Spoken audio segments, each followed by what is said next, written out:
One in a million to one villain. Too hot to be in the kitchen, I'll end up melting the ceiling. Before anybody complains, look, I'm back to using my phone at the moment. As y'all already know, I am about to start my adventure with my YouTube studio, and currently it's at this stage.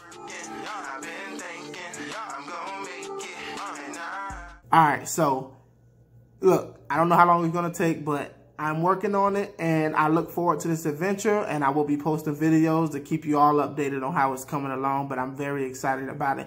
Now, with that being said, I'm actually here to talk about Maxine Waters and what's been going on with this whole craziness that's going on with the Derek Chauvin trial that we've all been anticipating. We don't know how it's going to turn out, left or right, but I want to show you this clip if y'all haven't seen it already, and I'm going to give y'all a little bit of my feedback, and we'll take it from there. Hope that we're going to get a verdict that say guilty, guilty, guilty. And if we don't, we cannot go away. We've got to get more confrontational. We've got to make sure that they know that we mean business. All right, so quick analysis here. This is typical Maxine Waters, but you already know that.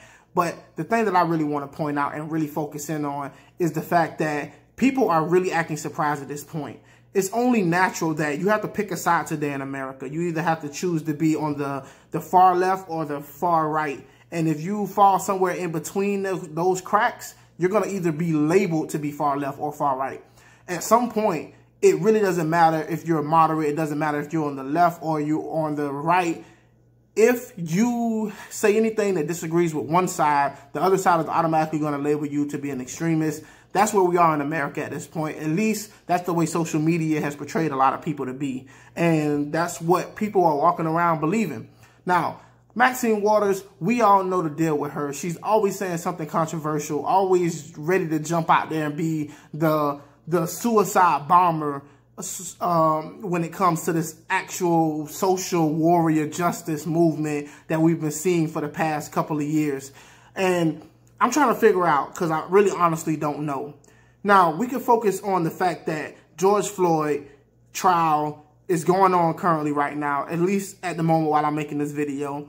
Why do we have somebody of her stature actually on the streets? Look, that's fine. If you want to go out in the streets and you want to protest, and you want to make your voice heard about these incidents, that's fine. But this pivots back to something that I said before when I was actually talking about the people in positions of power who are peddling certain narratives that actually does more harm than good. And Maxine Waters is the biggest victim of this actual mentality or ideology that we've been facing. Now, here we are in a very heated, tense moment in America. And this just happened maybe, what, a year ago with the whole George Floyd incident. And we have somebody of her stature that is actually on the ground saying some of those things, get more confrontational. What exactly do you mean get more confrontational? Like, if I was the reporter, I would have asked her to really explain what she means by more confrontational, because it really makes no sense to me at this point. Now, people are making the comparison that Donald Trump incited people to actually go down to the Capitol Hill and do violence or whatever the case may be, even though he said peacefully protest or whatever the case may be in that particular situation. We could argue that way or the other way. But I'm not even trying to make those comparisons. All I'm asking is for anybody who says that Donald Trump was inciting violence when he actually made that speech to go down to the Capitol and peacefully protest, or whatever the case may be, whatever your argument was, if you are on the side that says that he was inciting violence, that's fine. Let's accept that. That's baked into the cake. But you have to also say that Maxine Waters is doing the very exact same thing right here, right now, bold in your face, especially when things are so heated at the moment. Now, I can't really wrap my head around this whole situation because who knows what's going to come of this. But whatever we do know is Maxine Waters is cuckoo for Cocoa Puffs. And for those of you people out there who following her up, realize this. She is not actually going to be on the street with you when the whole thing hits the fan. When the riots pop off and the violence starts and the looting and the burning, you will not see Maxine Waters in the middle of the crowd actually doing those things. She will be somewhere probably safely protected because of her stature. And that's the privilege of being the type of person she is right now in America. So if you're watching this, if you're somebody who's angry, whether you fall on one side or the other, I'm asking you, whatever your leaders or whoever you're following is telling you to do, ask yourself, are they willing to do those same things? Are they willing to actually be down there with you doing some of the violence, being more confrontational? I have to ask you this. And I'll simply point this out. Maxine Waters has been in office for many years. She has ample time to actually make her case, make the changes that are needed or necessary to work with the people to actually get the changes that she wants.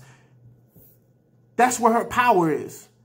Her power is not standing down there protesting. Now, look, I'm 100% for protesting. Me personally, I don't think protesting work as well as some people want it to work. But with that being said, exercise your right. I'm 100% behind you. Get out there and protest if you feel like the system is unjust or whatever the case may be. Go for it. That is your fundamental right in this country. But I will say this. Be careful who you follow, because sometimes they're leading you somewhere. And when you actually get there, you'll look around and they won't be nowhere to be found. So that's my little words of wisdom on Maxine Waters and all of this crazy crap. Sorry about this whole sitting here on my phone doing this video, but I had to talk about it, had to touch on it. Okay, so while making this video, the verdict just came out for the Derek Chauvin trial. And apparently he is guilty of all charges. So for those of you who was really looking for a guilty charge, congratulations, you got it. For those of you who was strangely rooting for him to actually be acquitted, didn't happen.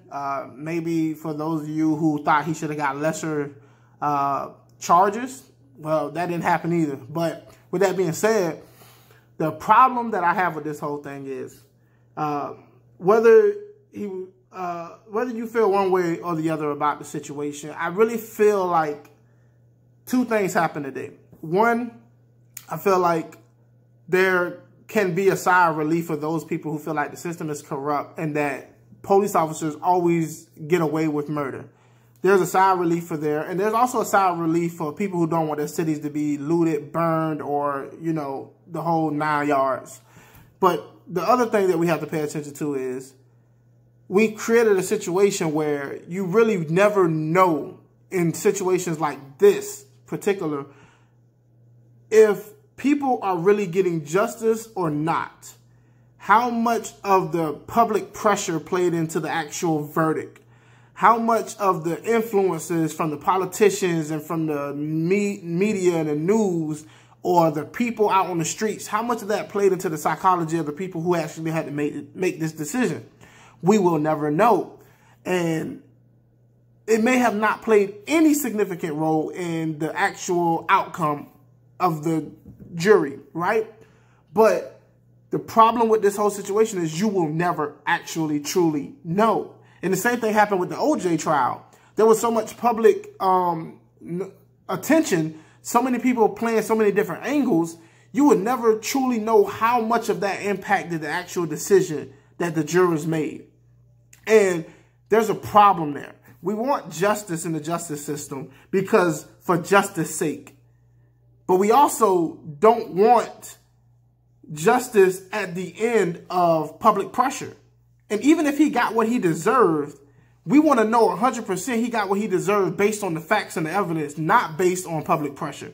And like I said, public pressure may have nothing to do with the actual outcome, but it caused those people who want him to be innocent to always have a defense to say, well, public pressure could have made these jurors decide to make him guilty on all charges. Now, I saw the video. Many of you have already saw the video, and some things are just very clear, right? But we don't have to be the people sitting on that jury to make that decision. But what I will say is there's always going to be a little doubt there because we don't know. And that's the last thing that I want to say, because I think it's important to point out that we want real justice. But you can never really know if you got real justice at the end of a threat or at the end of a sword.